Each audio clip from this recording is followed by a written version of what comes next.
시청자 여러분 안녕하십니까. 아침의 멜경제입니다. 북한의 핵실험으로 인해서 모든 조간신문들이 이 기사를 오늘 크게 싣고 있습니다. 먼저 사진부터 보겠습니다. 멜경제 일면입니다. 이것이 바로 수소탄이다라고 해서요. 장구 모양의 호리병 모양의 저 수소탄을 북한이 처음 공개했습니다. 위력은 일반적으로 우리가 알고 있는 핵 분열 원자탄보다도 수백 배 더 강력한 위력을 갖고 있다고 합니다. 아직 완전한 수소탄은 아닙니다만 전문가들은 약 절반 정도까지의 파괴력은 단계까지는 올라왔다라고 인정하고 있습니다. 다른 사진입니다. 만세 부르는 평양 주민의 모습입니다. 북한이 6차 핵실험에 성공했다라는 발표를 하자 이렇게 북한 주민들이 만세 부르는 모습을 사진으로 싣고 있습니다. 지진이다, 링거마타 대표한 옌지 시민이다라고 하는데요. 북한의 6차 핵실험이 있었던 장소로부터 가까운 중국 국경 인근 지역에서는 큰 지진이 난 줄 알고 중국 주민들이 저렇게 대피하는 일이 있었습니다. 링거를 맞다가 그 손에 든 채 대피하는 모습이 이색적입니다. 눈 뜰 수 없어요. 예멘 내전의 비극이다라고 해서 지난달 25일 날 연합군이 주도했던 이 예멘에 대한 공습에서 극적으로 목숨을 구한 한 소녀의 모습입니다. 부타니아라는 이름의 여자아이인데요. 저렇게 세상을 보고 싶어서 눈을 뜨는 그런 사진이 많은 사람들에게 큰 충격을 좀 줬죠. 저것을 따라하는, 패러디하는, 그래서 예멘 내전의 비극을 세상에 알리겠다는 사람들의 동참행렬이 이어지고 있습니다. 위안부 아픔 알리러 왔어요. 시구 시터 나선 할머니들이라고 해서요. 일본군 위안부 피해자 이혁선 할머니가 프로야구 시구를 하는 모습이 좀 있습니다. 상당히 가슴 아픈 그런 역사임에도 불구하고 많이 잊혀졌는데 젊은 사람들을 중심으로 다시 좀 저렇게 시구하는 모습을 통해서 각인이 됐으면 좋겠습니다. 만평입니다. 국민일보입니다. 그래도 대화를 하자라는 문재인 대통령의 신베를린 선언이 있었죠. 그 이후에 북한이 6차 핵실험이 있었습니다. 이러다가 한 방에 훅 가는 거 아닌가라는 얘기도 나오고 있습니다. 내후외환이다라는 얘기를 좀 하고 있죠. 한미 FTA를 폐기하겠다는 트럼프 대통령의 발언이 나온 상황에서 북한이 6차 핵실험까지 단행을 했습니다. 한반도에 이 검은 먹구름이 몰려오는 것 같습니다. 한반도 북한의 6차 핵실험 대화, 삐그덕삐그덕거리고 있죠. 영화 택시 운전사를 빗대건 것 같긴 합니다만은 심상치가 않습니다. 김장겸은 어디에 모래시계 낭만적 자기야 홍준표 대표의 보이코트 만평으로 좀 그려졌습니다. 오늘 좀 함께 해주실 분들 소개해드리겠습니다. 맹정섭 경기대 교수 그리고 이종훈 정치평론가 이재수 법과경영문제연구소장 서정욱 변호사가 함께합니다. 안녕하십시오. 안녕하세요. 네, 먼저 핵폭탄 북한의 6차 핵실험 얘기부터 좀 해보겠습니다. 나가사키 핵폭탄의 5배 위력이다. 북한 풍계리에서 규모 5.7의 지진이 발생했습니다. 원자폭탄은 핵분열을 이용하고 있는데 이 폭탄은 수소폭탄입니다. 핵융합을 이용하고 있는 것이죠. 전 세계 5개 국가만 기술을 보유하고 있는데 아마 이제 북한도 이 기술 보유국에 들어간 것 같습니다. 자, 우리는 5.7로 파악을 했습니다만 미국은 6.3으로 측정을 했습니다. 장소에 따라서 진도 차이가 있기 때문에 누가 더 맞다 안 맞다 이거는 지금 따질 문제는 아닌 것 같습니다. 증폭 핵 분열탄 가능성이 있지만 수소탄의 수준에 상당한 기술력을 갖췄다는 게 큰 의미가 있는 것 같습니다. 1차 핵실험 때는 1킬로톤 이하였는데요. 지금 6차 때는 50에서 100킬로톤 정도입니다. 이 정도면은 나가사키 폭탄의 5배 정도의 위력이라고 합니다. 한미 레드라인 넘은 김정은 미국과 벼랑 끝 단판 노림수를 노리고 있다라고 하는데 김정은과 이 북한의 최고 지도부가 6차 핵실험을 단행할지 여부를 회의하는 그런 모습이 공개가 됐습니다. 자, 북한이 대륙간 탄도미사일 ICBM 제작과 핵탄두 기술을 모두 보유하고 이를 외부에 입증하게 되면은 미국 본토에 대한 핵공격 능력 확보에 사실상 도달하는 것으로 평가될 수밖에 없다. 문재인 대통령이 얘기했던 레드라인을 넘어선 것이다. 이렇게 볼 수가 있습니다.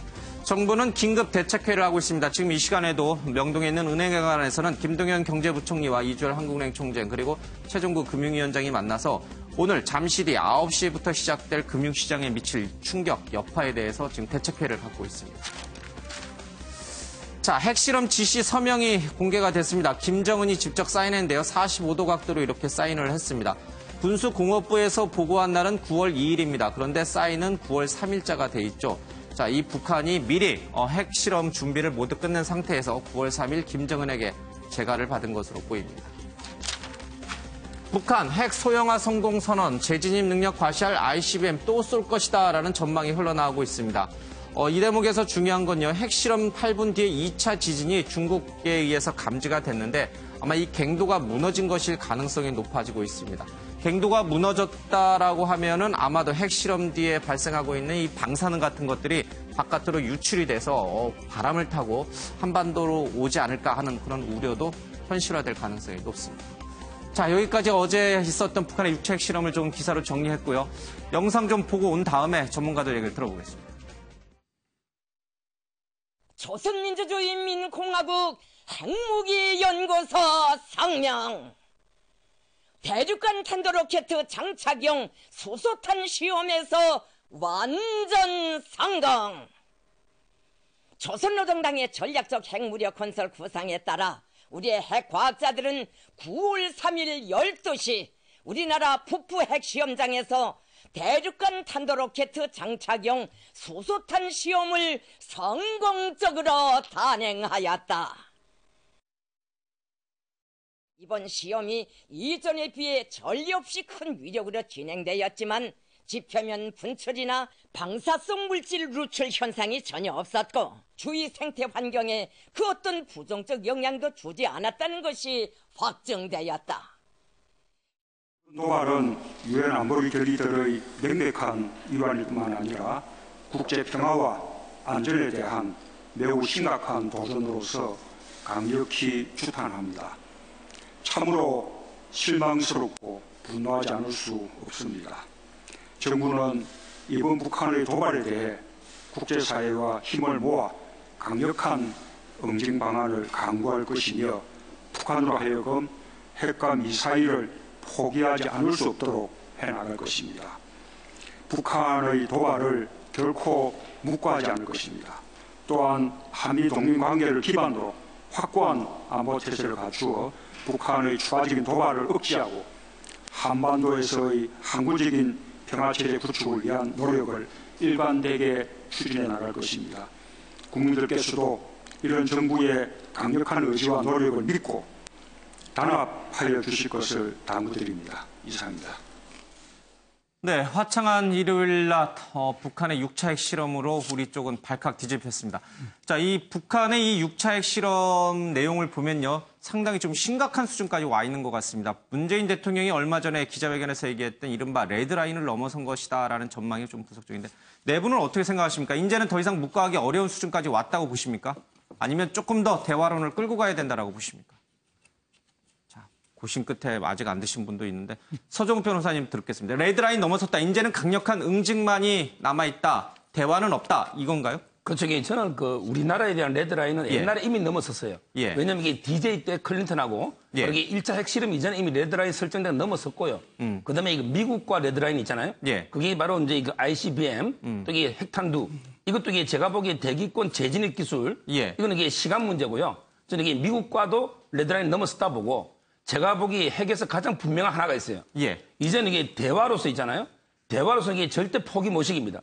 바로 이게 완전하고 검증 가능하고 비가역적인 이렇게 완전한 포기는 대화로서는 안 돼요. 그렇다면 이게 우리한테 세 가지 옵션이 있는 거예요.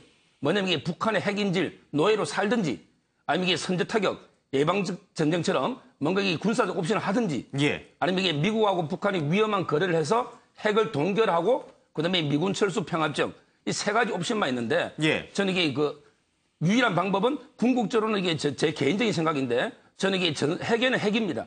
따라서 이게 공포의 균형을 위해서 전술핵을 재배치하고 일관된 이게 제재를 통해서 대화가 아니고 제재를 통해서 이게 궁극적으로는 레짐 체인지까지 가야 된다.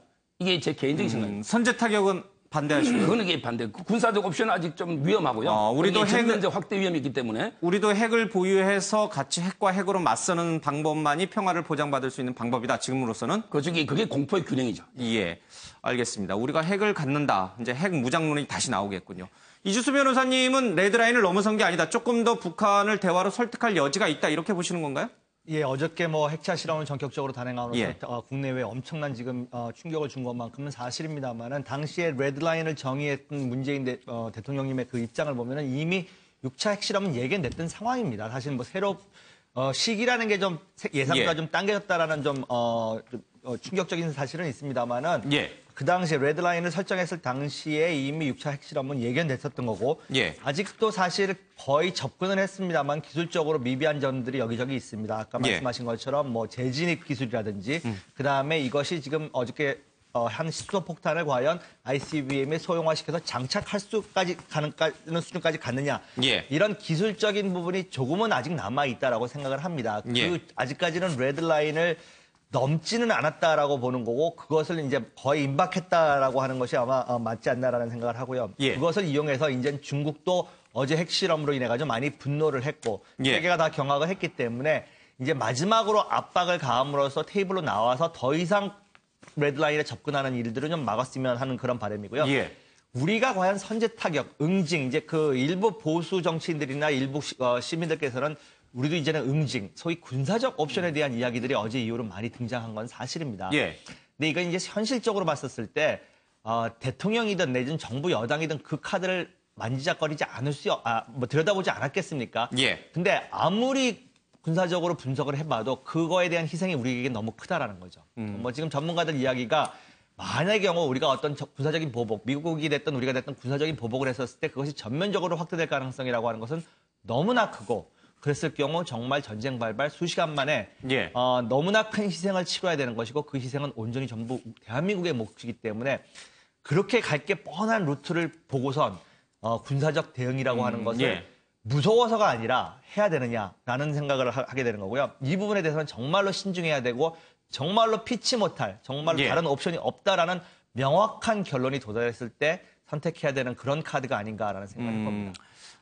북한이 대륙간 탄도미사일을 개발을 했고 수소탄 실험을 이제 어제 끝냈습니다. 이게 뭐 완전한 수소탄까지는 도달하지 못했다 하더라도 아마 시기적으로 봤을 때는 수년 안에 완벽한 수소탄 수준에 올랐을 것이고 그것을 탑재하기 위한 소형화, 경량화에도 불과 뭐 몇 년 안에 이제 미국의 예를만 봐더라도요 도달할 것으로 보이는데 그럼에도 불구하고 아직은 레드라인을 넘지 않은 것이다라고 보시는군요. 부연 설명을 드리자면 예. 어저께 그 트럼프가 지난번과 같이 많은 트위터를 하지 않았습니다만은 어제 의외로 예. 북한에 대한 그 발언의 수위가 예전에 비해서 높지 않았습니다. 다시 말해서 트럼프의 성격이나 이런 걸 봤었을 때 레드라인을 넘었다라고 생각하면 그걸 즉각 예. 반응을 했었을 텐데 그러지 않았다라는 것. 미 국방장관이 우리는 북한의 괴멸, 전멸을 원하지 않는다 이런 발언까지 내놨어요. 그러나 우리에겐 아주 많은 군사적 옵션들이 있고 그것을 세세하게 트럼프는 보고받기를 원했다라는 표현을 썼는데 트럼프는 뭐 그렇게 강한 톤으로 얘기는 안 했습니다만 미 국방장관의 발언 자체는 굉장히 톤이 높은 걸로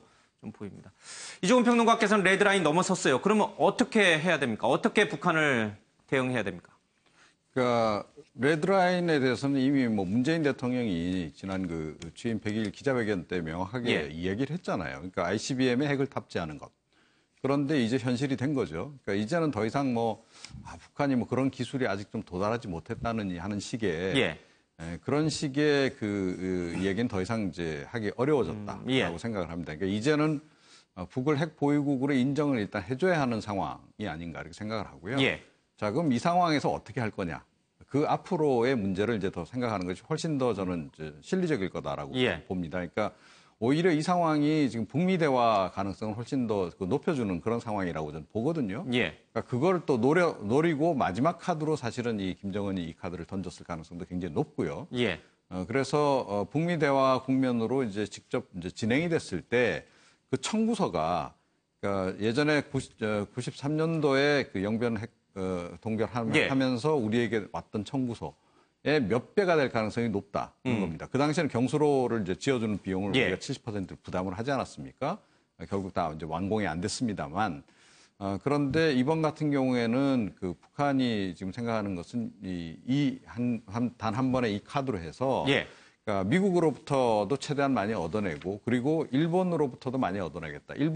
일본과 관련해서는 사실은 얼마 전에 또 탄도미사일 일본 그 상공을 지나도록 발사를 일부러 저는 그렇게 했다고 보거든요. 그래서 이제 북일 수교 협상 과정에서 보상금도 최대로 얻어내겠다는 그런 생각인 것이고 북미 대화가 성공적으로 이루어지면 이 남북한 관계에서의 그러니까 남한으로부터 받는 지원도 최대치까지 끌어올릴 수 있다라는 판단을 지금 내리고 있는 겁니다. 근데 자, 그러면 이 국면에서 그럼 우리가 나중에 그 남북한 그 관계 개선 비용을 그렇게 막대한 비용을 다시 들여서 북한 지원을 할 것인지 또는 정말로 운전자가 계속되길 예. 원한다면 좀 극단적인 카드를 이제는 던질 수밖에 없는 상황이다. 그러니까 조금 전에 말씀하셨는데 그러니까 핵무장 카드, 그러니까 뭐 전술핵 배치는 미국 걸 가지고 오는 거고요. 우리가 자체 핵 개발을 하겠다라는 카드를 던지는 것 말고는 방법이 없다. 운전석에 예. 다시 앉을 수 있는 방법은 없다. 그렇게 생각합니다. 알겠습니다. 북한 김정은, 30대 젊은 김정은이 이렇게 무리한 도발 행위를 계속하는 그 저희는 뭐 너무나 뻔하죠. 예, 북한 체제를 인정해달라. 그리고 종전협상을 좀 맺자. 평화협정으로 좀 가자. 이제 자기네들 체제를 건드리지 말아라. 이거 아니겠습니까? 그러면 우린 그거를 받아줘야 되는 겁니까? 그러니까 한반도는 영원히 분단 상태로 갈 수밖에 없는 상황을 이제 당분간은 받아주고 통일은 아직 멀리 있다라고 이제 생각을 하고 지켜봐야 되는 겁니까? 현실적으로 그럴 수밖에 없는 그럴 수밖에 상황이다라고 생각을 합니다. 그래서 예. 사실은 이제 뭐 그동안에 전문가들 사이에서도 이미 그런 얘기는 많이 나왔었거든요. 예.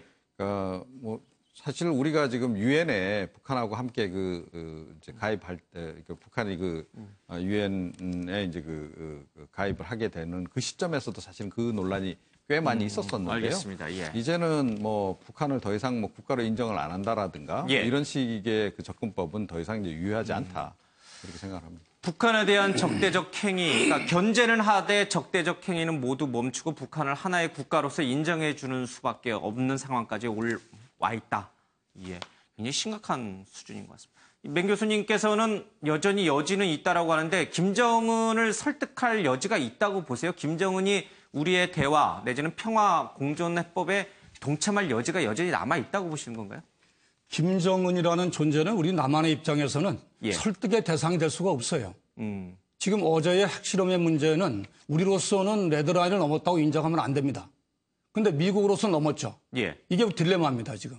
다시 말씀드리면은 만약에 우리마저 인정해버리게 되면은 이 문제는 국제사회에서 북한을 공격할 수 있는 빌미가 됩니다. 예. 이게 바로 문재인 대통령이 가지고 있는 독트린, 베린 독트린입니다. 평화를 전제로 한 속에서 끊임없는 대화, 인내를 예. 해야만 되지 우리가 흥분해서 마치 우리가 미국의 편에 서게 되면은 미국은 얼씨구나 하고 때립니다. 예. 바로 모든 옵션은 대한민국의 문재인한테 있다라는 것에 방점을 두는 이유는 예. 한반도의 문제가 단순한 이게 전쟁의 차원으로 비화돼 버리면은 예. 우리로서는 꼼짝달싹 못하는 한반도 전체가 전쟁의 폐허가 되는 것입니다. 예. 이 문제에 대해서 최근에 갑론을박이 있잖아요. 여당은 쉽게 얘기해서 우리가 핵우산에 들어가면서도 우리는 평화의 끈을 놓치면 안 된다는 것이죠. 예. 다시 말하면 우리가 한반도 비핵화에 방점을 두는 것이고 야당은 자 이제는 더 이상 참을 수 없다. 그들은 레드라인을 구사하는 거예요. 다시 말씀드리면은 자 만약에 이렇다면 전술핵 무기는 기본이고 우리도 핵무장을 하자. 예. 이러면은 풍선을 꺼 나오죠. 누가? 일본이 좋아하죠. 일본은 당장 빠르면 한 달, 늦으면 3개월 내에 핵무장을 할 수 있어요. 예. 저는 이것을 지난 71년도에 파키스탄의 유형과 비슷한데요. 파키스탄이 지금 40년, 근 한 40년 만에 핵을 완공했다라고 인정을 받았잖아요. 그죠? 2001년도에. 그렇다면은 이제는 북한의 핵을 인정하는 속에서 예. 디프레인을 가동할 때다. 디프레인은 뭐냐? 이제는 개성공단이라는 2차 정책이 국제사회에 필요합니다. 다시 말하면은 맥도날드가 들어가 있는 전쟁이 없잖아요. 진짜 미국과 중국이 통일을 원한다 그러면은 예. 이 가슴에 손을 얹고 한반도 영토 조항 기각해서 이제는 한반도의 평화에 진실이 필요한 경제 동맹으로 이것을 옮겨가는 과정이 필요하다. 이렇다면 예. 중국이 협조할 이유가 없고 러시아가 협조할 이유가 없지 않습니까? 예. 마지막으로 이번에 6, 7일을 방문하는 러시아의 푸틴과 문재인 대화에서 저는 여러 가지의 하나의 가시적인 예. 어떤 적과 나오면 좋겠습니다. 알겠습니다. 북한에 대한 경제적 지원 내지는 경협을 더 확대해서 북한 내부에서 그렇습니다. 스스로 정권이 붕괴되도록 유도하는 게 훨씬 더 좋은 전략이다. 붕괴가 될 수도 있고 북한으로서는 소프트 랜딩 될 수도 있고, 우선 예, 평화 연착륙할 체제를 수도 있고. 인정해 준다라는 국제사회의 도움 아니겠어요? 알겠습니다. 네. 예. 김정은이 그걸 그냥 눈 뜨고 보고 있을까요? 어떤 부분이죠? 그러니까 이런 경협이라든지 아니면 대북 투자라든지 이런 부분을 북한은 양손에 떡을 쥐고 있어요. 하나는 미국을 향해서 맞짱 뜨자는 거예요. 예. 하나는 체제를 보장해 준다는 구걸이 아닙니다. 북한은 뭐냐 그러면은 자위권 행사예요. 예. 이걸 많은 농객들이 혼란을 합니다. 북한은 평화를 담보하기 위한 극단의 전략을 쓰고 있는 거예요. 예. 사실상은 핵 보유국으로 인정됐다는 얘기입니다. 알겠습니다. 네. 북한의 이 6차 핵실험과 이 대륙간 탄도미사일이 우리를 겨냥한 게 아니라 미국을 겨냥한 거다. 당연합니다. 북한은 우리에게는 핵폭탄을 안 쓸 거다 이렇게 믿고 계세요? 저는 그렇게 일부의 의견대로 저는 확신을 가지고 있습니다. 예, 우리한테는 폭탄을 쓰지 않을 것이다. 그러나 오늘 조간신문들 보면 약간 보수지를 중심으로요. 서울에 핵폭탄이 떨어졌을 경우에 그 피해가 어떻게 되느냐. 그러니까 북한의 이 핵이 미국만 꼭 겨냥한 것이 아니라 여차하면은 우리 한반도 서울 한복판에도 떨어질 수 있다라는 그런 가설화의 기사들이 좀 몇 개 있는데 맹정석 교수님은 우리를 상대로는 쓰지 않을 것이다라고 믿고 계시는군요. 자, 어쨌든 트럼프는 한국은 북과 대화 안 먹힌다는 것 알고 있다라는 얘기를 하고 있습니다. 아마 이 한미 동맹을 떠나서 독자적인 대북 제재안을 고민하고 있는 것 같습니다. 북한 핵실험 직전에 미국과 일본 정상이 통화를 했는데 우리만 딱 빼놓고 자신들끼리 통화한 건가? 그러면 또다시 코리아 패싱, 문재인 패싱이라는 말이 나오는 건가 하는 기사가 좀 실려 있습니다. 미국과 일본의 정상이 핵실험 이전에 급박한 통화를 한 반면에 한국의 문재인 대통령과는 통화하지 않은 데 대한 우려도 나온다. 그런데 이 통화가 과연 이 북한 핵실험과 관련된 사전적 징후 때문에 한 통화인지 아닌지는 좀 확인을 해봐야 될 것 같습니다. 코리안 패싱, 문재인 패싱을 얘기하기는 조금 섣부른 상황입니다. 자, 뒤통수 맞은 시진핑 대북 원유 공급 지속할까라고 하는데 중국이요. 브릭스 정상회의에 굉장히 공을 들이고 있는 상황에서 북한이 핵실험을 했습니다. 자, 중국이 북한으로 가는 원유 송유관을 끊어버릴 경우에는 북한 경제가 오래 버티지 못하고 붕괴할 것이다라는 얘기가 많이 나오고 있는데 바로 미국이 원하는 것이 바로 이 대북 원유 공급 중단입니다. 그동안 중국이 거부해왔는데 이번에 미국 쪽의 얘기를 좀 들어서 이 원유 공급을 중단할지 좀 봐야겠습니다. 세컨더리 조항과 관련해서 미국이 강도 높게 압박하는 모양새입니다. 자, 코너에 몰린 한반도 운전자론 북한 핵실험 외통수에 걸렸다라는 얘기를 하고 있습니다. 앞서 우리가 얘기했던 레드라인을 언급함에 따라서 이제 문재인 대통령이 뭔가 액션을 취할 수밖에 없는 상황까지 왔다. 더는 물러설 수 없는 선으로 이를 넘어서면 특단의 대응에 나서겠다는 의미로 여겨진다. 자, 문재인 대통령이 레드라인의 의미를 지난번 취임 100일 기자회견에서 언급한 것이 오히려 잘못됐다라는 비판이 당시에도 좀 있었어요. 만약 그러다 그걸 넘어가면 어떻게 할 거냐, 북한에 대해서 어떻게 할 거냐, 선제 타격할 거냐, 여러 가지 이제 파생되는 문제가 우려돼서 그때 논란이 됐었는데, 예, 우려했던 대로 이 일이 벌어졌습니다. 서 변호사님, 문 대통령이 레드라인의 개념을, 그러니까 우리가 생각하는 레드라인의 개념을 얘기하지 말았어야 되는 건가요? 그렇죠. 저는 두 가지 측면에서요. 예. 일단 이게 레드라인은 약간은 이게 전략적 모성이 어느 정도 이게 필요하거든요. 예. 따라서 이게 일단은 조금 이게 그 전략적 모성 때문에 말하지 않는 게 좋을 수도 있고. 예. 또 이게 두 번째 레드라인은 자꾸 이게 그 상황에 따라 후퇴하면 안 돼요. 예. 레드라인이 이게 계속 이게 뒤로 후퇴가 되면 북한이 이게 레드라인에 대해서 아무런 뭐 이게 그 부담을 가지지 않고 계속 도발을 하기 때문에 예. 저는 이게 그 레드라인 개념도 안 맞고 또 이게 언급도 안 맞고 이런 생각이 들고요. 한 말씀만 드리면 이게 저도 뭐 전쟁을 하자는 게 아니고 예. 항상 이 로마의 베제티우스처럼 전쟁을 준비하지 않으면 이게 평화가 없어요. 예. 따라서 이게 옛날에 왜 2차 대전 때 히틀러 체인벌리 그 유화 정책 예. 이게 초기에 히틀러에 대해서 강하게 대응했으면 최소한의 희생으로 막았는데 끝없이 이게 유화 정책 끝에 2차 대전에 비극이 일어난 거 아닙니까? 예. 저는 이게 그 점을 지적하는 거고요. 그다음에 문재인 대통령이 자꾸 이게 뭐 말로는 강력한 대응을 한다 하지만 제가 보기에 우리나라는 옵션이 없어요. 우리나라가 북한에 대해서 뭘 제재할 게 있습니까? 그 레드라인을 넘어섰다, 강력한 대응에 나서겠다라고 어제 문재인 대통령이 NSC 회의를 직접 주재하면서 얘기를 했어요.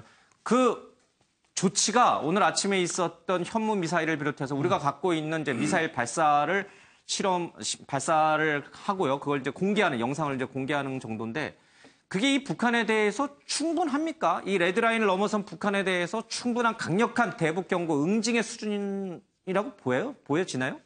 뭐 제가 보기에는 예. 그 정도를 가지고 지금 북한의 어떤 태도나 이런 걸 봤었을 때 뭐 효과적일 수는 없다라고 봅니다. 그럼 왜 하는 거예요? 그나마 안 하는 것보단 낫다? 그래도 우리도 이제 무력이라고 하는 카드를 만지작거리고 있다라는 것을 보여주기 위한 어떤 그런 메시지인 것 같긴 한데요. 예. 뭐 일부에서는 뭐 대한민국이 지금 현재로서 우리가 뭐 사용할 수 있는 카드가 없냐라고 말씀들을 하는데 저는 예. 이렇게 생각합니다. 아까 아직도 대화의 여지는 있다라고 생각하는 이유 중에 하나가 아까도 예. 언급하신 그 중국에서의 원유 공급 중단 이 카드를 아직 쓰지 않았습니다. 과거에도 이것이 성공했던 예가 있기 때문에 저는 외교적으로는 이 카드가 가장 중요하고 어떻게 보면 마지막 카드일 수도 있고 그것이 효과가 없다라고 하면은 그 다음 단계로 넘어갈 수밖에 없는 그런 카드라고 생각을 하고 또 한 가지는 지금 이제 우리나라에서 쓸 수 있는 카드는 결국 전술핵 배치 예. 이 부분에 대한 거지 이것이 전혀 효과가 없는 것 아닙니다. 지난번에 그 대선 기간 중에서도 순환 전술핵 배치라고 하는 새로운 개념을 언급을 하셨던 적이 있기 때문에 전술핵 재배치에 대한 논의를 본격적으로 하기 시작하면 북한으로서도 이것은 껄끄러운 문제일 수밖에 없기 때문에 우리에게 하나의 효과적인 카드일 수 있다라는 부분을 말씀드리고 싶습니다. 자, 문재인 대통령이 미국 보유한 강력한 전략 자산을 전개하겠다라고 얘기를 했습니다. 방금 말한 대로 미국이 갖고 있는 전략 핵 자산들을 한반도에 전개시키겠다고 합니다. 그 가운데는 스텔스 전투기도 포함이 되어 있습니다. 자, 정부 전술핵 재도입 시급 사드 미적미적할 때 아니다라고 해서요. 북한 6차 핵실험 전문가들의 얘기가 지금 나와 계신 분들의 얘기와 뭐 크게 다를 바 없습니다. 전술핵을 다시 도입하고 사드도 빨리 배치를 해야 되고요. 그리고 여러 가지 우리가 갖고 있는 총 군사력을 모두 총동원해서 강력한 대응책을 준비해야 된다. 이런 얘기가 흘러나오고 있습니다. 이 대목에서 하나 궁금해지는 것인데요. 이른바 레임즘 체인지라고 해서 이제 북한 정권을 아예 붕괴시키는 게 아니라 김정은이 이끌고 있는 최고 지도부만 붕괴시키는 거예요. 이른바 암살이랄 할까요? 예, 김정은 제거 작전을 펼칠 수도 있는 것이고 또 김정은 군 내부 또는 당 내에서 구테타를 유도시켜서 그 정권을 몰락시키는 그런 전략을 쓸 수 있는데 그 가능성도 그 플랜도 작동할 수 있는 건가요? 현 시점에서는? 그러니까 굳이 쓰려면 못 쓸 수는 그러니까 쓰지 못할 이유는 없다라고 저는 보는데요. 예.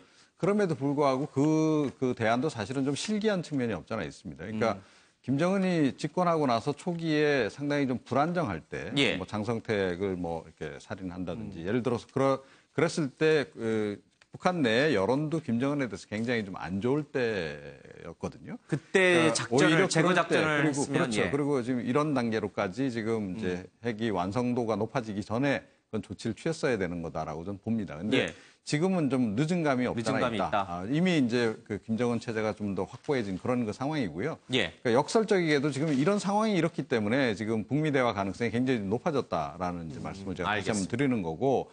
그래서 사실은 문재인 대통령도 운전자로 이제 접어야 됩니다. 계속 이제 본인이 운전대를 잡고 있겠다라고 얘기하는 그 생각 자체가 좀 전제가 잘못됐다라고 보고 그걸 자꾸 고집하려고 그러면 더 센 카드를 지금 자꾸 구상하지 않을 수 없다. 이런 지금 아이러니한 상황이라는 거죠. 북한에 대해서 어떻게 대응해야 될 것인가를 놓고는 이제 서로 의견이 다를 수가 있어요. 그러나 이것이 갈등으로 빚어져서 북한이 또 원하는 남남 갈등 이런 얘기가 또 흘러나오진 않게 좀 지혜를 좀 모아야 될 것 같습니다. 정치권부터 그런 움직임을 좀 보여야 되는데 확실히 상황 판단에 대한 인식은 여기 계신 네 분이 반반 갈라지듯이 좀 갈라지는 것 같습니다. 김정은의 무모한 오판 탓의 위기가 고조된 것이지 문재인 정부의 이 대화론, 신베를린 선언이 문제가 되는 건 아니다라는 게 지금 집권 여당의 시각이고요. 야당에서는 평화구호를 그만해라, 북핵 관련 긴급안보 영수대화자라고 해서 현 정부의 문제라고 보는 시각도 좀 있고 중간에서 좀 뭔가 같이 의견을 모아보자 이런 시각도 좀 있습니다. 럭비공 같은 김정은에게 계속 끌려다닐 것이냐라고 분노하는 목소리가 있고요. 그럼에도 불구하고 전쟁은 안 된다라고 하는 목소리도 시민들 사이에서 흘러나오고 있습니다. 자, 북한이요. 남한 언론에서 불손하게 보복 얘기를 꺼냈는데 거기에 매일경제도 포함되어 있고 조선통일부도 포함되어 있습니다. 서울 종로구와 중구에 둥지를 틀고 있는 중구에는 우리 매일경제밖에 없는데 정확하게 위치까지도 좀 알고 있습니다. 자, 이런 핵무기가 서울에서 터지면 어떻게 될까? 저희 언론사 언급했습니다만 언론사만 문제가 되는 건 아니에요. 서울역 인근에 떨어졌을 경우에 지금 이 6차 핵실험에 대한 파장을 조선일보가 그림으로 그려놓고 있는데 쭉 보니까요. 국회의사당과 서울 월드컵 경기장, 예술의 전당, 서울대, 저쪽 기름역, 청량역 모두 반경 쑥대밭이 됩니다. 모두 사망한다라고 나오죠. 예상 사망자 수는 좋게 수백만 명에 이를 것이다라는 얘기를 흘러나오고 있습니다. 몇 킬로미터 이내에 있는 사람들은 화상을 입게 되고요. 방사선 낙진으로 인해서 아마 오래 살지 못할 것이다라는 얘기도 흘러나오고 있습니다. 아까 어느 분이 얘기하셨죠? 절대 서울에는 이게 떨어지지 않을 거라고 얘기하신 분이 누구죠? 맹정숙 교수님. 지금 조선일보 이 보도는 과한 보도인가요? 저는 그 내용적으로 과다하다, 부당하다 이런 논점이 아니라 북한에 대한 우리가 피상적인 판단을 멈춰야 됩니다. 북한의 우리에 대한 공격은 심리 공격이에요. 북한은 본질적으로 미국을 향하고 있다는 것은 우리가 한반도 영토 조항을 3조와 4조에 넣듯이 북한도 남한을 한반도 영토로 보고 있다는 것입니다. 이래서 우리를 분리해서 이 북핵 문제를 벗어나 안 된다는 것이에요. 그쪽은 본질적으로 일본은 관심이 없어요. 예. 북한은 오로지 북미 대화를 강조하는 것이요. 그 점에서는 옆에 있는 이 박사께서 말씀하신 북미 대화는 곧 있을 것 같아요. 그런데 한반도 운전자론을 만약에 우리한테 준 트럼프의 기회를 포기했다. 예. 이건 재앙입니다. 이건 3차 대전으로 가는 지름길이에요. 예. 저는 이 상태에서 아무리 미국에서 세컨더리 보이콧이라는 것을 들고 나오더라도 예. 북한은 끄떡 안 합니다. 북한의 배경에는 막강한 중국과 러시아가 있어요. 예. 북한으로서는 시진핑이 맏형이고 푸틴이 작은 형입니다. 근본적으로 모든 것을 강조하고 있는 한 그쪽에서는 예. 북한에서는 이 문제에 대해서 우리를 바라보는 눈은 한반도에 대한 직접 공격을 할 예. 생각은 거의 없다. 이런 쪽으로 저는 보는 것입니다. 알겠습니다. 많은 분들이 사실 근데 이 맹 교수님처럼 생각하고 있는 분들이 있어요. 한반도 설마 우리를 상대로 핵을 쏘겠느냐, 설마 우리를 상대로 전쟁을 하겠느냐 이렇게 생각하시는 분들도 분명히 있습니다만 다른 한쪽에서는 뭐 방독면을 사야 되네, 뭐 지하 벙커를 좀 어떻게 야산을 하나 매입을 해서 거기다 굴을 파가지고 거기 들어가야 되는 건가, 뭐 이런 우스갯소리, 괴담 같은 것들도 흘러나옵니다. 공포감을 갖는 우리 국민도 있고요. 분명 그래도 우리에게는 쏘지 않을 거야라고 하는 그렇게 생각하시는 국민도 분명히 좀 있는 것 같습니다. 그렇지만 여기 한반도에 투자를 하고 있는 외국인들의 시각은 좀 다릅니다. 지난번 5차 핵실험 때도 그렇고요. 미사일 발사 때도 그렇고 금융시장에 미치는 영향이 점점 커지고 있습니다. 어제 핵실험이 있었기 때문에 오늘 우리 금융시장이 크게 출렁일 것으로 예상이 됩니다. 이 때문에 김동연 경제부총리와 이주열 한국은행 총재 그리고 최종구 금융위원장이 오늘 아침 8시부터 만나서 회의를 좀 하고 있습니다. 대책회의 결과가 곧 나올 것 같은데 현장에 나가 있는 중계차 연결해서 어떤 얘기들이 오가는지 좀 들어보겠습니다. 정준 기자, 좀 자세히 전해 주십시오. 네, 저는 지금 서울 을지로 은행회관에 나와 있는데요. 회의는 조금 전인 오전 8시부터 시작됐습니다. 김동연 부총리와 이주열 한국은행 총재, 최종구 금융위원장 등 경제기관의 수장들이 거시경제금융회의를 열고 북한 핵실험에 따른 대책을 논의하고 있습니다. 북한 핵실험에 따른 긴장이 국내 경제에 미칠 파장이 큰 만큼 주식시장 등 금융시장이 열리기 전에 대응 방안을 마련하는 겁니다. 김동연 부총리는 모두 발언에서 대내외 리스크 관리에 한치의 빈틈도 없도록 철저히 대응하겠다고 밝혔습니다. 전문가들은 단기적으로는 금융시장이 직접적인 영향을 받을 걸로 보고 있습니다. 실제 과거 5차례 북한 핵실험 때마다 코스피는 매번 하락했고 평균 하락폭은 0.9% 수준이었습니다. 특히 미국 트럼프 대통령의 한미 FTA 폐기 지시 발언, 중국의 사드 보복, 가계부채 부담 등 악재가 산적해 한국 경제를 둘러싼 불확실성이 증폭될 수 있다는 우려마저 나오고 있습니다. 새 정부 경제팀의 위기관리 능력이 시험대에 오른 가운데 정부는 금융시장 동향을 24시간 모니터링하고 있다고 밝혔습니다. 지금까지 거시경제금융회의가 열리는 은행회관에서 MBN 뉴스 정주영입니다. 네, 지나치게 공포심을 갖는 것은 우리 경제에 큰 도움이 되지 않습니다. 그런데 외국인들의 움직임이 과거와는 좀 달라졌습니다. 과거에는 웬만한 북한 리스크에도 불구하고 금융시장이 크게 요동치는 법이 없었는데 이 대륙간 탄도미사일 발사 이후부터는 조금씩 달라졌습니다. 오늘도 환율이 출렁이고 코스피가 출렁이니까 좀 많이 걱정이 좀 됩니다. 일부에서도요, 라디오 갖고 지하 대피소 숨어라 뭐 이런 식으로 행동 요령들에 대해서 관심을 갖는 분들이 과거보다 부쩍 늘었어요. 심지어 제 와이프도 그런 얘기를 하더라고요. 이거 뭐라도 해야 되는 거 아니냐라고 하는데 앞서 잠깐 조선일보에서 봤습니다만은 서울에 살고 있는 한 뭘 해도 큰 소용은 없다. 뭐 그렇게 인식하시는 분들도 상당히 좀 있고. 우리 서 변호사님은 뭐 변호사시니까 돈도 많이 버셨을 것 같고 어디 지하실에 뭐 콘크리트로 벙커 하나 만들어 놓으셨습니까? 그건 아니고요. 저는 이게 아까 맹 교수님이 절대 이게 북한은 우리나라를 향해서 핵을 쏘지 않을 것이다. 근데 그 근거가 뭔지를 모르겠어요.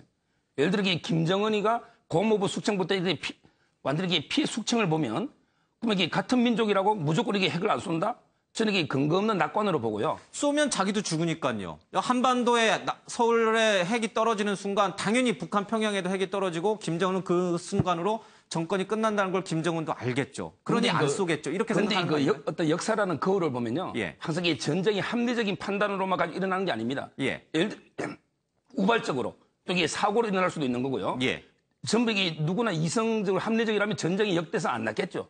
그래서 이게 김정은이 그 합리성을 신뢰할 수가 없고요. 예. 그다음에 제가 보기에 물론 이게 핵을 안 쏘더라도 그럼 이게 우리는 핵의 노예, 핵이 인질이 돼서 북한에게 협박이 끌려다닐 수밖에 없는 거예요. 예. 그래서 이게 저는 핵을 안 쏜다는 근거도 없고 또 이걸 떠났어도 핵의 노예 인질이 될 수밖에 없다 봅니다.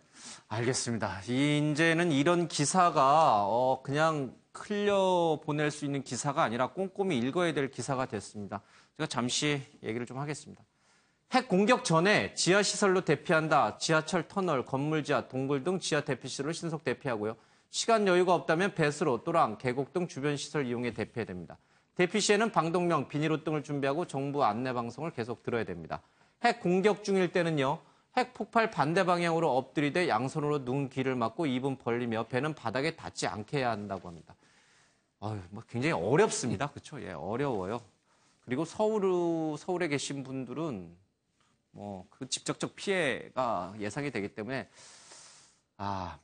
어떻게 생각하세요? 이런 언론 보도가 오히려 공포심을 조장하고 과도하게 예민하게 만들어서 경제 활동을 더 위축시키고 아니면은 국내 자본의 해외 유출을 더 가속화시킨다. 그래서 이거를 좀 대담하게, 담대하게 가져가는 것이 맞는 것인지 아니면 정말 레드라인을 넘어선 상황에서 이제는 정말 현실적으로 이런 부분에 대해서 국민에게 잘 설명해주고 알려주는 것이 맞는 것인지 저도 좀 헷갈리네요. 어떤 게 옳은 방향인지 잘 모르겠네요. 언제나 그러니까 예. 이 최악의 경우를 대비는 해야 하는 거죠. 예. 그런 차원에서 모든 언론이 다 이런 식으로 보도하는 것도 문제가 있겠으나 예. 일부 언론이 이런 보도는 충분히 할 수 있다. 그 언론의 관점에 따라서 저는 그렇게 예. 생각을 합니다. 그리고 국민들도 이제는 사실은 이번 처음이 아니잖아요. 예전에 예. 불바다론도 있었고 저 같은 경우는 거의 70년대부터 지금 계속 사실은 긴장 상태로 살고 있거든요. 긴장 안 하시잖아요, 이제. 그렇지 않죠. 그러니까 꽤 오랫동안 긴장 상태가 유지되다 보면 만성화가 돼서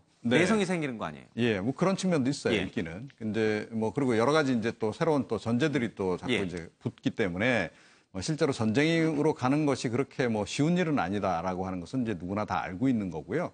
그리고 이제 서울 시민들 같은 경우에는 어느 정도는 포기도 좀 하고 있는 것 같아요. 그러니까 어떤 식으로든 뭘 말하는 겁니까? 그러니까 핵이 떨어지든 아니면 재래식 예. 방사포 공격이 오건 어쨌건 간에 서울에 사는 한은 그런 위험 부담은 안고 살아야 된다라는 생각을 좀 하는 것 같아요. 그래서 예. 국민들이 그러니까 내가 죽지 않기 위해서 노력해야 된다. 이거보다는 예. 약간 그런 측면에서 좀 포기하고 사는 그런 측면도 지금 없잖아 있는 것 같다. 이렇게 생각합니다. 알겠습니다. 예. 전쟁은 절대 일어나서는 안 되고 그것을 막기 위해서 현 정부라든지 주변 외교국들과 국가들과의 외교를 통해 가지고 잘 풀어내야겠습니다만 최악의 상황에도 좀 대비를 해야 될 것 같습니다. 과도한 공포심을 가질 필요도 없습니다만 너무 설마 그런 식의 안이한 생각도 좀 금물인 것 같습니다. 상황이 과거와는 많이 다른 것 같습니다. 자, 이제 다른 주제로 좀 가겠습니다.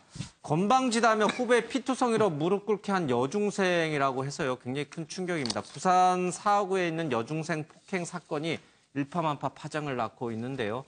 1일 오후 8시 30분쯤에 중학교 2학년 한 여학생을 끌고 동료 여학생들입니다. 여중생들이 끌고 왔는데 이유가 뭐냐면 건방지다라는 이유로 철골, 자재로 비양의 머리와 얼굴 등을 때렸습니다. 뒤통수와 입안이 좀 찢어서 피투성이가 됐는데 너무 잔인해서 저희들이 화면을 공개하기는 어려운데 그리고 나서요 자신의 이 지인 아는 언니에게 이렇게 보냈습니다. 심해 들어갈 것 같다니까 교도소 갈 것 같다 이런 얘기를 좀 하고 있습니다. 이 메시지를 받은 이 여학생이 이것을 공개하면서 이제 일파만파 파장이 좀 커졌는데 관련된 리포트 좀 잠깐 보고 오겠습니다. 여러 명의 학생이 한 학생을 어디론가 끌고 갑니다. 갑자기 무릎을 꿇게 하더니 발길질을 해대고 의자로 머리를 내리찍습니다. 한 학생은 쇠파이프로 보이는 둔기를 휘두르고 엎드린 학생의 머리를 발로 밟아버립니다. 1시간 넘게 이어진 폭행에 피해 학생은 피투성이가 됐습니다. 사진 속 여학생이 폭행을 당한 곳입니다. 피를 얼마나 많이 흘렸는지 곳곳에 핏자국이 선명하게 남아 있습니다. 이 다리에 보니까 피가 완전 뻔뻔히 돼갔대. 모자를 뒤집수고 어깨가 앉아 있더라고. 가해 학생들은 중학교 3학년, 피해 학생은 다른 학교에 다니는 2학년 후배로 가출한 뒤 만나 서로 알게 된 사이였습니다. 가출했을 때 싸가지가 없이 말을 했답니다. 순간적으로 화가 나서 폭행을 했답니다. 당시 폭행을 가한 학생들은 피투성이가 된 피해 학생의 모습을 카메라로 촬영했고 해당 사진은 순식간에 SNS를 통해 유포됐습니다.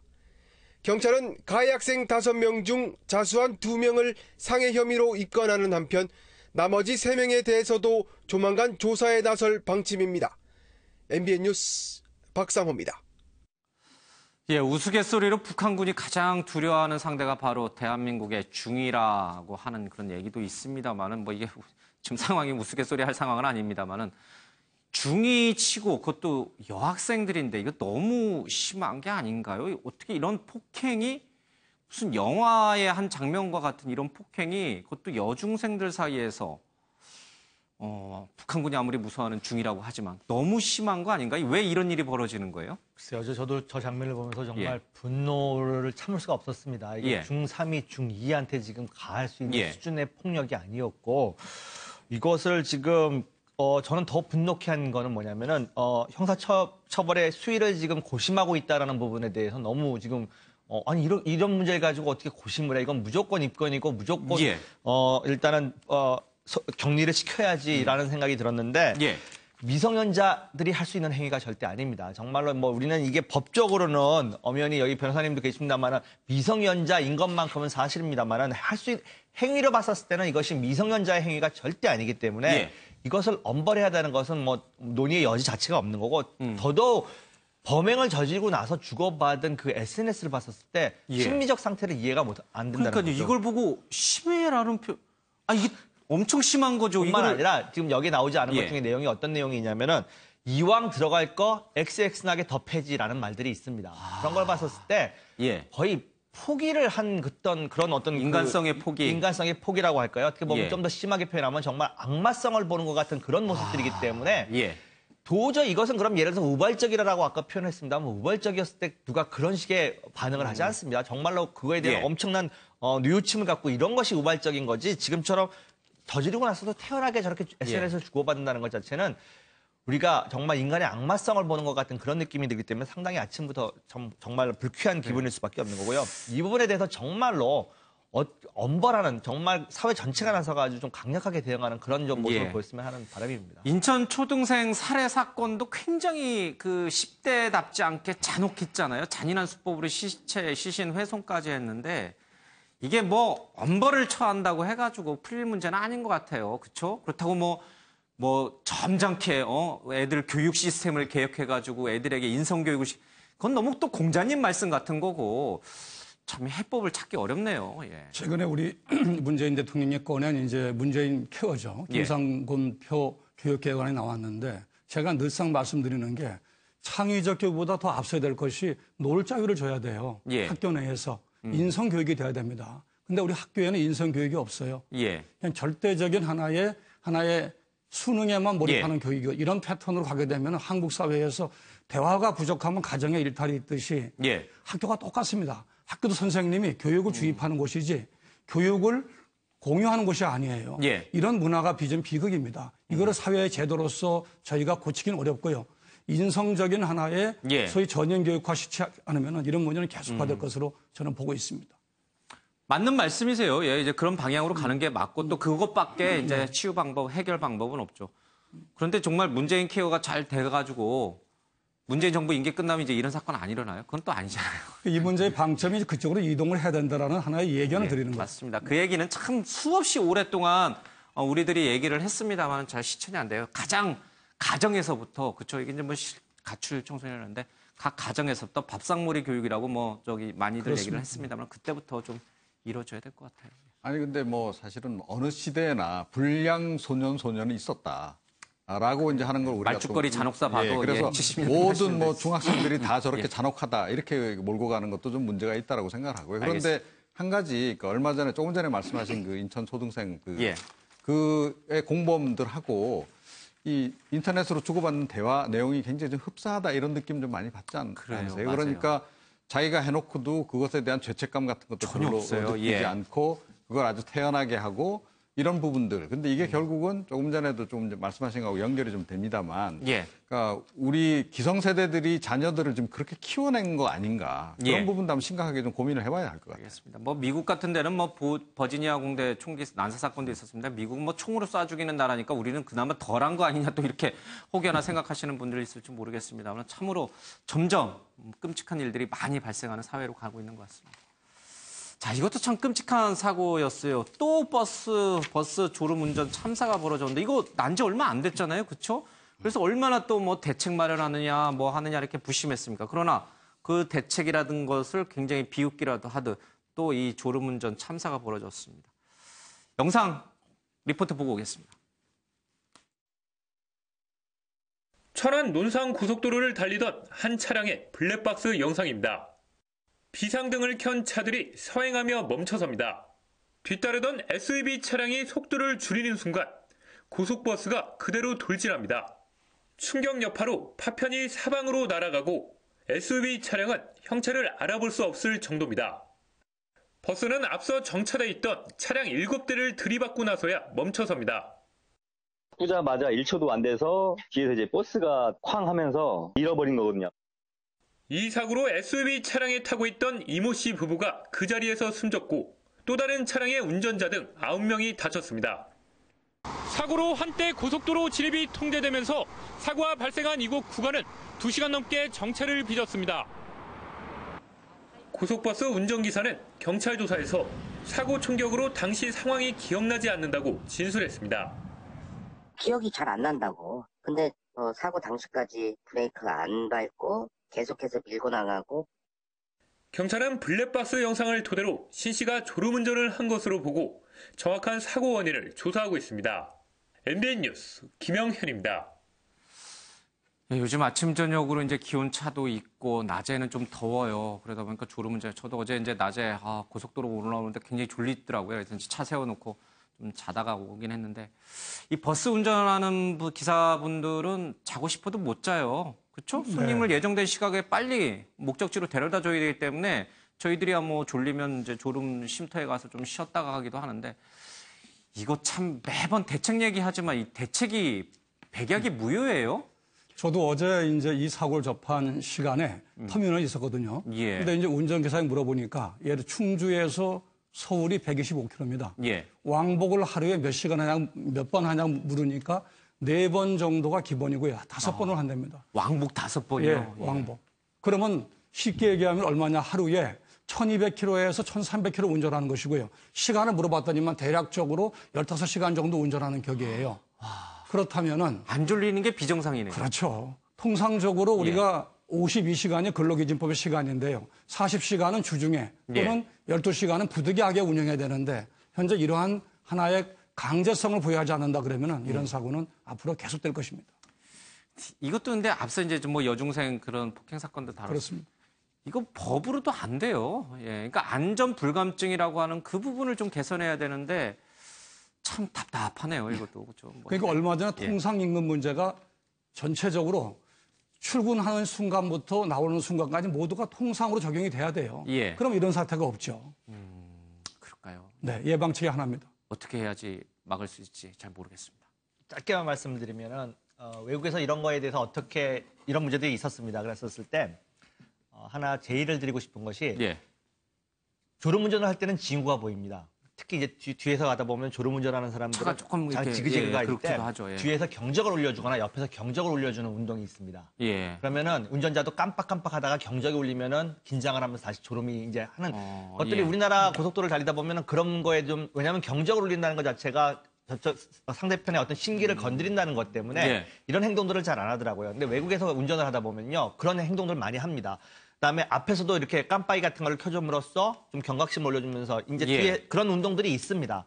이런 것들 그러니까 우리가 기계적으로 이것을 방지할 수 있는 장치를 마련하는 것도 하나 연구해야 될 일이지만 사실은 지금 단기간 내에 그런 것들 운동을 뭐 도로공사라든지 이런 쪽에서 좀 연기하는 것도 하나의 효과가 있지 않을까라는 생각을 해봅니다. 뭐 졸음운전을 하게 되면은 뭐 이렇게 이제 그 막아주는 이제 기계 장치도 뭐 개발이 됐다 이런데 너무 비싸가지고 이제 장착하기도 어렵다 뭐 이런 얘기도 흘러나옵니다만.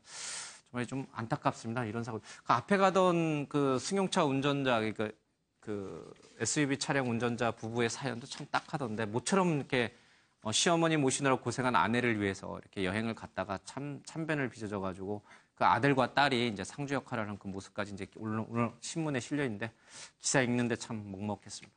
안타깝습니다. 예, 좀 제발 좀 이제 졸음운전 기사 좀 신문에 안 실렸으면 좋겠습니다. 자, 햄버거병 이어 집단 장영, 맥도날드 매장 가보니 100석 넘는 매장 절반이 텅텅 아이스크림이나 음료만 시켜 먹는다라는 얘기를 하고 있습니다. 요즘 뭐 거의 진짜 햄버거 집이 거의 파리만 달리는 수준인 것 같아요. 계란 파동 때문에 계란도 마찬가지고요. 그렇죠? 그런데도 불구하고 편의점에서의 계란, 삶은 달걀 가격은 안 내리더라고요. 이상한 유통 구조를 갖고 있는 대한민국. 자, 6살 예멘 소녀 부타이나 비극의 목격자. 그 옆에 이렇게 SNS에 비슷한 흉내를 내는 사진인데 이 놀리는 게 아니고요. 예멘 비극의 참사를 좀 같이 공유하겠다라는 그런 운동이 좀 벌어지고 있습니다. 뭐 피멍이 들어가지고 눈도 잘 안 떨어지는데 그래도 세상을 보겠다고 이렇게 손으로 눈을 띄우는 이 소녀의 모습이 전쟁의 참상을 그대로 좀 알려주고 있습니다. 일본의 왕실 마코 공주가 약혼을 공식 발표했는데 신랑이 평범한 회사원이라고 합니다. 대학 때 만난 대학 동기이기도 한데요. 평범한 사람과 결혼하는 공주의 마음은 어떨까? 박진아 아나운서 얘기 좀 듣고 오겠습니다. 어제 일본 왕실이 아키히토 일왕의 큰손녀 마코 공주의 약혼 소식을 발표해 화제였습니다. 일본 왕실 업무를 담당하는 국내청에 따르면 아키히토 일왕이 마코 공주의 약혼 계획을 허락했다고 합니다. 놀랍게도 마코 공주 약혼 상대는 왕족이 아닌 일반 회사원인 걸로 알려졌습니다. 도쿄의 한 법률사무소에서 일하면서 대학원에 다니는 고무라 게이 씨입니다. 알고 보니 두 사람은 대학 동기로 대학 1학년 때 처음 만나 지난 2013년 고무라 씨가 프로포즈를 한 걸로 전해졌습니다. 두 사람은 내년 아키히토 일왕의 퇴위 전에 결혼식을 올립니다. 이번 혼사가 화제가 되는 이유는 일왕 직계자손의 혼사로는 처음이기 때문입니다. 일본에선 오랜만에 왕실 경사로 볼 수 있습니다. 또한 이번 혼사로 왕실 이웨이 신분과 결혼하게 되는 마코 공주는 왕실 규범에 따라 왕족 신분에서 벗어나게 됩니다. 이에 일각에선 일본 왕실 활동이 위축될 수 있다며 우려의 목소리가 나오고 있습니다. 계속해서 대담 이어가겠습니다. 부마라고 그러죠, 부마. 조선시대 때 부마로 사는 삶은 어때요? 서 변호사님, 누가 공주가 와서 결혼하자라면 하실 거예요? 저는 이게 부마는 모르고 제가 이명박 대통령 큰 사이는 제 친구라서 예. 그것도 이게 현대파로 되면 부마죠. 예. 근데 그게 행복한 것만은 아닌 것 같아요. 그렇죠. 예. 남들이 볼 때는 부러울 것 같기도 합니다만 공주와 결혼하니 부러워할 법도 합니다만은 공주와 결혼한 사람은 왕자여야지 행복한 거지. 예, 평범한 사원이 공주와 결혼하면 힘들 수도 있겠다 이런 생각도 좀 듭니다. 정치권 소식 좀 보겠습니다. 이 와중에 정기국회 보이콧 밀어붙일까? 자, 칼 빼든 한국당 MBC 사태 때문에 이제 보이콧을 선언했는데 사실 지금 북한 6차 핵실험도 좀 있었죠. 그리고 김희수 후보자에 대한 임명안도 좀 나와 있습니다. 자, 일단 국회를 정상화하는 게 급하지 않느냐라는 목소리들 흘러나오고 있는데 뭐 저희들이 여기서 뭐 MBC 사장 사태에 대해서 언급하기는 좀 그렇습니다만은 어쨌든 국회 정상화 문제와 관련해서는 어떻습니까? 지금 자유한국당이 보이콧을 좀 풀어야 된다고 보십니까? 이 정도면? 안보는 보수 아닙니까? 예. 그렇죠. 안보는 보수. 그렇죠. 예. 최고의 가치죠. 예. 본인들도 늘 그걸 강조해 왔고. 그런데 이 6차 지금 핵실험까지 한 이 마당에 계속 국회를 보이콧한다. 그것도 그 특정 언론사 사장을 위해서 이건 물론 이제 언론의 전반적인 그 문제가 있다라고 생각해서 시작한 것이긴 하지만 그럼에도 불구하고 북한의 6차 핵실험 자체가 사안 자체가 너무 크다. 그리고 지금 사실은 문재인 정부가 지금 제대로 이걸 뭐 해법을 제대로 찾아가고 있는 그런 상황이라고 보기도 어렵기 때문에 그러니까 지금 어떻게 보면 보수 정당이 제대로 역할을 좀 해줘야 되는 그런 그 국면이기도 해요. 그래서 제가 보기에도 이 지금 보이콧은 뭐 사실상 지금 뭐 거의 철회 단계로 좀 접어든 게 아닌가. 그러니까 오늘 뭐 국방위에도 지금 다 들어온다는 거 아닙니까? 자유한국당 의원들이. 그렇게 좀 봅니다. 그러게요. 6차 핵실험이라는 아주 큰 사건이 벌어졌기 때문에 뭐 초당적으로 대책을 논의해야 되는 자리에 제일 야당이 빠질 수는 없겠죠. 자, 이런 가운데 오늘 김희수 헌재 소장 후보지에 대한 임명 동의안이 직권 상정했는데 국민의당이 캐스팅 보드를 지고 있다고 합니다. 서정익 변호사님. 될 것 같아요? 아니면 혹여 어떤 변수로 인해서 혹시 또 안 될 것 같아요? 제가 보기에는 이게 통과되지 않을까. 이런 생각이 드는데 국민의당이 과반수 출석에 예. 과반수 찬성이잖아요. 예. 근데 예를 들어 자유한국당을 일단 불출석한다 보면 예. 그럼 이게 국민의당이 제가 보기에 캐스팅 보트잖아요. 예. 근데 이 국민의당은 이제까지 보면 이게 그 호남의 여론을 무시를 못했어요. 예. 왜냐하면 이게 딜레마인데 예. 그렇게 선명한 야당의 길을 가겠다고 하지만 예. 호남에서 이게 김희수 헌재 소장에 대해서 만약에 지지율이 90% 넘는다면 예. 국민에서 이게 반작이 좀 어렵기 때문에 저는 이게 자유한국당이 보이콧한 상태에서 아마 이게 나머지 당으로 가서 통과는 되지 않을까 이렇게 예측이 됩니다. 예. 근데 김희수 헌재소장 후보자에 대한 임명 동의안이 왜 이렇게 오래 걸리게 된 거예요? 이분의 뭐가 문제가 된 거예요? 저는 방금 우리 MBC, KBS 공영방송에 대한 문제를 포함해서 소위 자유한국당이 두고 있는 전략적 포커스에 문제가 있다고 봐요. 김희수 재판관 문제는 사실 이거 우리 전체의 권리의 문제 아니에요. 예. 이걸 빠르게 처리해야 되거든요. 근데 이 문제를 이유정, 김명수와 연계해서 풀어가는 방법 예. 이런 것들은 이제 모순이 있었고요. 방금 우리 서 변호사 말씀대로 빨리 국회를 열어서 좀 더 이 문제에 대한 국민의 권리를 돌려주는 게 옳다고 생각을 합니다. 알겠습니다. 예. 오늘 좀 표결 결과를 좀 지켜보도록 하겠습니다. 자, 아나운서, 교수, 대기업 간부도 국정원 댓글 부대로 활동했다라고 하는데 검찰 사이버 외곽팀장 18명을 추가 확인했습니다.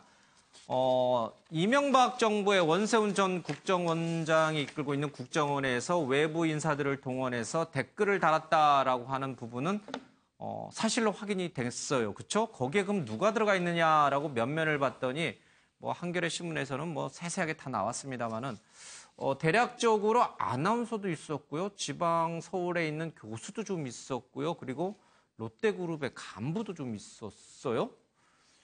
이분들이 뭐 아쉬워서 이 댓글 부대의 팀장으로 또 팀원으로 활동을 했죠? 이분들에게 주는 일당이 엄청난가 보죠? 그건 아닐 거 아니에요. 그렇죠? 이분들은 정치적인 어떤 신념 때문에 간 건가요? 그렇죠. 그러니까 더군다나 이게 나중에라도 사실은 문제가 될 수 있다는 건 아마 본인들이 처음 시작할 때도 대략 알았을 겁니다. 예. 그러니까 물론 문제가 안 될 수도 있으나 최악의 경우에 문제가 될 수 있다는 걸 알고도 한 거의 확신범들이라는 거죠. 예. 그래서 사실은 국정원이 그런 면에서 나름 엄선을 한 그런 정황들이 좀 보여요. 그러니까 각 분야에서 활동하고 있는 사람 중에서 확실하게 이명박 정부의 정책이나 또 이명박 대통령에 대해서 호감을 가지고 있는 인물들을 중심으로 해서 일종의 조직을 갖춘 그런 거고요. 그럼 사실은 이분들을 팀장으로 하는 게 국정원 입장에서도 좋은 것이 그러니까 너무 전업으로 하는 사람들은 오히려 부담스럽지 않겠습니까? 예. 그리고 자기가 어느 정도 사회적으로 지위가 있는 사람들의 경우에는 나중에 문제가 되고 난 다음에라도 발설의 가능성이 상대적으로 좀 낮은 거죠. 그런 것까지 다 고려를 해서 저는 이제 골랐다 이렇게. 이분들이 사실은 오피니언 리더들이잖아요. 그렇죠? 이분들의 말 한마디 한마디가 주변 사람들에게 미치는 영향력이나 파장은 꽤 크잖아요. 근데 이분들이 돈 때문에 알바비 몇 푼 때문에 한 것이 아니라 원세훈 전 국정원장처럼 지금 좌파가 인터넷을 점령하고 있어. 이대로 가다가 나라를 북한에 내주게 생겼어. 이런 식의 인식을 갖고선 애국적 행위라고 생각을 해서 이 행동들을 한 것이다. 이렇게 보는 게 더 합리적이다. 이런 것이죠. 그렇죠. 기본적으로 그렇습니다. 그러니까 놀랍습니다. 이런 분들은 배우신 분들인데 그렇게까지. 그러니까 보면 굉장히 고연봉 투잡 쪽이었던 거 아니에요, 결과적으로. 그런데 그 투잡을 해서 뛰어서 버는 수익이라고 하는 것 자체가 그렇게 많지는 않았다는 거죠. 그래서 그것을 노리고 그야말로 수익 때문에 했다. 이렇게 보기는 어려운 거죠. 저는 이게 수입 이런 건 아니고요. 제가 보기에는 이게 정치적인 어떤 정치적 야망. 뭔가 이게 어떤 정권을 도와줌으로써 이거 하면은 공천 줘요? 교수 중에 개인적인 정치적 꿈이 있는 사람들도 몇 명 있고 제가 알기로. 이거 하면은 공천 받을 수 있어서. 그렇죠. 그런 것도 있는 거죠. 왜냐하면 청와대를 갈 수도 있고, 예를 들어 청와대 행정관으로 갈 수도 있고 이런 게 있고요. 그다음에 제가 여기서 중요하게 지적하고 싶은 거는 이분들의 혐의가 중요한 게 공직선거법하고 국정원법 위반인데, 근데 공직선거법은 시효가 6개월이거든요. 근데 어떻게 이게 6개월 지났는데 어떻게 하느냐? 그게 우리 판례가 있어요. 바로 이게 공범자를 기소하면 공소시효가 정지가 돼요. 근데 이번에 원세훈 국정원장이 이번에 항소심, 파기항소심에서 국정원법 플러스 공직선거법으로 처벌됐잖아요. 그러니까 이제 공범이 돼버리면 순차 공모가 돼서 이분들도 공소시효가 남아있는 거예요. 따라서 이게 두 가지 법으로 처벌이 가능합니다. 근데 서 변호사님, 제가 이제 서 변호사님께서 이제 보수 쪽을 이제 대변하시는 발언을 이제 많이 하시니까 제가 물어보요. 이분들이 보수적 정치 성향을 갖고 있다고 해서 이렇게 불법적으로 민간인이 정치적 댓글을 달아서 여론을 환기시키고 그것을 국정원과 연계돼 있다는 거. 그것이 이제 불법이라는 거는 그러니까 보수 진영에 있는 분들, 보수적 시각을 가졌다고 해서 다 불법을 옹호하는 건 아니잖아요. 절대 불법을 옹호하지 않잖아요. 그렇죠. 그 보수 중에 가장 큰 가치가 법치입니다. 그러니까요. 그러니까 저거는 이게 명백한 실정법 위반이죠. 그러니까 이분들은 뭐 공천을 위해서 내지는 자신들의 보수적 신념을 위해서 이런 행동을 했다라고 이제 유추하는 게 맞다라고 하는데 그 보수적 신념에 안 맞는 거잖아요. 그렇죠. 그래서 저는 잘못됐기 때문에 철저한 수사, 발본색원에서 처벌해야 된다는 거예요. 알겠습니다. 어쨌든 많이 배우신 분들이고 사회적 영향력이 있는 분들인데도 무엇이 법이고 무엇이 법이 아닌지, 무엇이 진정한 보수고 무엇이 보수가 아닌지를 구분을 못하는 분들이. 예. 원세훈 전 국정원장은 좀 억울하다고 지금 계속 항변하고 있는 것 같은데 대법원에 뭐 상고 또 하겠다 이런 얘기를 하고 있는데 이 검찰 수사의 칼끝이 과연 원 원장까지만 갈 것이냐 아니면은 저 너머에 있는 그 누군가를 향해서 또 갈 것인가? 이게 이제 초미의 관심사예요. 근데 나오는 면면들을 보면 그냥 이게 여기서 덮이기에는 굉장히 커진 것 같아요. 그렇죠? 뭐 저도 개인적으로 예. 그러니까 청와대에 계셨던 MB에게 갈 가능성이 90%가 넘는다라고 저는 보고 있습니다. 왜냐하면 이번에 그 판결문 내용 중에도 그 국정원에서 청와대에 보고했던 문건 자체가 중요한 증거로서 채택이 됐습니다. 예. 그런 걸 봤었을 때는 그 증거에 대한 추후적인 조사를 위해서라도 MB가 어떻게 보면 조사될 가능성이 크다라고 보고요. 예. 또 이 문제 자체가 원세훈 원장에서 독단적으로 이루어졌다고 믿을 만한 국민은 거의 없습니다. 이것이 청와대의 교감 하에서 이루어졌다라고 하는 판단을 할 거라고 보기 때문에 아마 조사가 불가피할 거라고 보고요. 예. 또 한 가지 좀 전에 그 말씀에 대해서 잠깐만 좀 말씀을 드리면 이것이 그분들이 과연 확실한 신념과 정적 야심만 가지고 했었느냐. 저는 꼭 그렇다고 보지는 않습니다. 국정원이 이거를 하라고 하는데 그 당시 분위기에 있어서 저는 그거 하고 싶지 않습니다. 라고 할 만한 사람이 대한민국에 과연 얼마나 될지 잘 모르겠습니다. 사실 예. 국정원이라고 하는 위치가 일반 국민에게는 그 소위 말하는 그 무서움이라든지 이런 것이 어마어마하기 때문에 예. 그것을 그렇게 쉽사리 자기는 하고 싶지 않았다 하더라도 과연 그렇게 노를 할 수 있었는지 저는 예. 좀 의심이 듭니다. 뭐 국정원도 할 만한 사람을 선별해서 그걸 시켰겠죠. 예. 저 사람 시켜가지고 저 사람 절대 안 할 사람한테는 아예 그런 제 요구를 안 했겠죠. 알겠습니다. 공대 출신이라 청와대의 박성진 역사관 업무에 과학계가 모독이다라고 반발한다라는 기사가 경향신문에 실려 있습니다. 4차 산업혁명을 이끌겠다는 중소벤처기업부 장관에게 가장 필요한 것은 문재인 정부를 상징할 혁신성이 아닐까. 굳이 생활보수라는 말로 과학자, 공학자들을 싸잡아 하대한 문재인 정부는 과학, 공학계에 사과해야 한다. 이런 얘기를 좀 하고 있습니다. 또 하나는요. 연구실에서 연구만 한다고 해서 역사관이 부재할 것이다라고 하는 역사관이 취약한 것은 우리가 이해해야 한다라는 청와대식의 해명에 대해서 많은 공학계, 과학계 인사들이 말도 안 되는 소리라고 이제 그렇게 일침을 놨습니다. 또 과학계 입장에서 보니까 여기 공대 전자공학과나 뭐 기계공학과나 뭐 공대 다니시는 분들 또 이제 정치 쪽이랑 조금 거리가 뜬 이과 쪽에 계신 순수과학 하시는 분들 그분들은 이승만과 박정희의 역사적 평가 또 건국과 정부 수립에 대한 개념 혼동 이런 인문학적인 또는 역사학적인 지식이 부족한 걸 우리는 당연히 여기고 이제 가야 되는 건가요? 아니요. 그러니까 제가 그 대덕에서 예. 일하시는 대덕 그 연구단지에서 일하시는 그 과학자분들하고 이렇게 좀 교류를 하는 과정에서 알게 된 것이요. 의외로 그 이공계통 공부하신 분들이 이 인문학에 대한 갈증 같은 게 굉장히 있으셔가지고 공부를 굉장히 많이 하세요. 그래서 예. 어떤 분들은 뭐 역사학자 저리 가라 할 정도로 그야말로 그러니까 이 더 역사서를 더 많이 읽은 분도 계시고 예. 그렇거든요. 그래서 제가 보기에는 이공계 출신이라 그래서 뭐 인문학적 소양이 전혀 맞아요. 없다. 이건 예. 말이 안 되는 얘기고요. 그리고 요즘은 인문학적 교양을 가지고선 이공계에서 하고, 일하시는 분들이 지금 얼마나 요즘에 대학의 좀 현실이 어떠냐면 교양학부에 보통 이제 뭐 인문계고 뭐 다 자연계고 와서 교양 과정을 같이 듣지 않습니까? 예. 의대생들이 다 좋은 점수를 다 받아간대요. 그러니까 이게 사실은 그러니까 지금 잘못 알고 있는 예. 부분이다. 이거는 사실은 정말로 이건 좀 사과를 해야 될 부분이 아닌가 저는 그렇게 생각합니다. 연구실에 갇혀서 랩에 갇혀서 24시간 연구만 하니까 세상이 어떻게 돌아가는지 뭐 전혀 모를 것이다라는 그거를 우리는 이해해 줘야 된다라는 식의 해명은 오히려 이분들을 더 모독하는 행위일 수 있다. 모르겠습니다. 이유정 헌재 재판관 후보자의 낙마 그리고 박성진 지금 중개벤처부 장관 후보자의 이런 논란들 때문에 그런지 몰라도 리얼미터 여론조사에서 대통령 지지율이 좀 소폭 하락 시작했습니다. 그리고 당 지지율도 마찬가지입니다. 당 지지율 보면 민주당 지지율이 좀 떨어지고 국민의당이 조금 올라온 것이 좀 눈에 띄는데 지금 뭐 여기서는 좀 내려왔습니다만 문재인 대통령의 인사 시스템에 뭔가 문제가 있다라는 얘기가 뭐 반대하시는 분들뿐만 아니라 지지층 내부에서도 이제 나오기 시작하고 여권 내부에서도 나와요. 이대로는 안 된다. 이제 다시 한번 뭔가 변화를 줘야 된다라는 얘기가 나오는데 뭔가 문제가 있다고 보세요? 전 이번에 박성진 교수의 문제가 모멘텀 같아요. 예를 들어서 지금까지는 소통을 기반으로 해서 끊임없는 국민과의 눈높이 맞추다 보니 문제가 없었는데 최근에 이유정 문제라든가 박성진 문제는 적어도 국정 로드맵에 함께하고 준하는 그러한 후보자를 내세워야 된다는 그러한 지침이죠. 그러니까 이 문제는 지금 뭐 소폭 하락인데 그러나 향후에 문재인 대통령의 국정 운영 평가에 대한 문제는 현 상태를 유지하면서 관망으로 좀 가려 봅니다. 관망으로. 그러나 속살은 이거는 좀 안 되겠는데라는 여론이 있는 것은 사실입니다. 뭔가 개선책을 내놓지 않으면 아니면 뭔가 변화를 주지 않으면 저 70%의 지지율은 계속 하락 추세로 갈 수도 있다. 그러니까 저희가 문재인 정부는 물론 역대 정부에서 보통 한 개인의 평가를 받기 200가지를 냅니다. 200가지 중에서 본인이 거짓말하는 게 많거든요. 근데 그 부분들을 고백성사로 해결하기 어렵습니다. 다시 말씀드리면 공직자의 길이 무엇인가 판단해서 가야 됩니다. 알겠습니다. 인사 시스템, 검증 시스템도 다시 한번 좀 점검해 봐야 된다. 새겨들어야 될 것 같습니다. 자, 오늘 아침의 매일경제는 여기서 마치겠습니다. 시청해 주신 여러분 고맙습니다.